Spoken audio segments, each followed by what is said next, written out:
This is a three-part story with different strands of thought leading towards our installation in the Arsenale, a mapmaker's house in Connemara, an opera house in Shanghai, and a Greek island chapel where our FREESPACE ideas came together. The story begins on a Greek island, a remote place that always reminds us of the west of Ireland. This was where we first started thinking about how to respond to the invitation to participate in the FREESPACE Biennale. We were wandering in the mountains, seeking out archaic chapels in the lunar landscape. Those tiny white chapels hold so much power, resonating against the scale of the mountains. We've always been fascinated by how those chapels rise up out of steps and platforms, how the bench seats outside the doors anchor the buildings to the earth, how the walls and roof make one continuous surface. Layers of whitewash unify the form. Low enclosing walls combine with seats and steps to act as skirting and plinth. The building ground is integrated with the building form. We'd been working on a project in the west of Ireland to consider the future prospects for Tim Robinson's seaside house and studio in Roundstone, a cultural project that clusters new uses around the old house, a civic-minded proposal for a gathering hall where locals and academics could meet, a place dedicated to research and creativity. We began to see how this project could meaningfully relate to the FREESPACE manifesto, focused as it is on public space and social purpose. We were also thinking about a recent competition design for a new opera house in Shanghai, sited on the bend of the river at the other end of the world, but not so far away from our constant preoccupation with place and material presence. Our project proposes a city of opera, not a singular object, but a cultural cluster. An assembly of forms held together in a scenographic composition, built out of bricks, combining performance spaces with public gardens.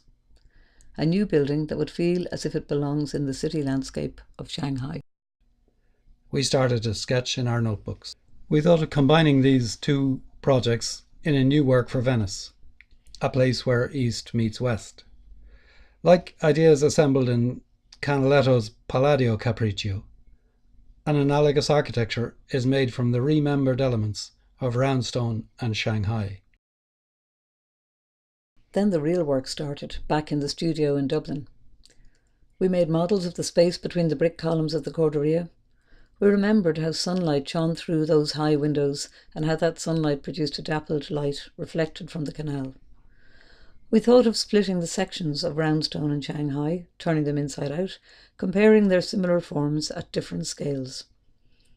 And we imagined climbing up between their sawtooth roofs to look out the window at the roofscape of Venice.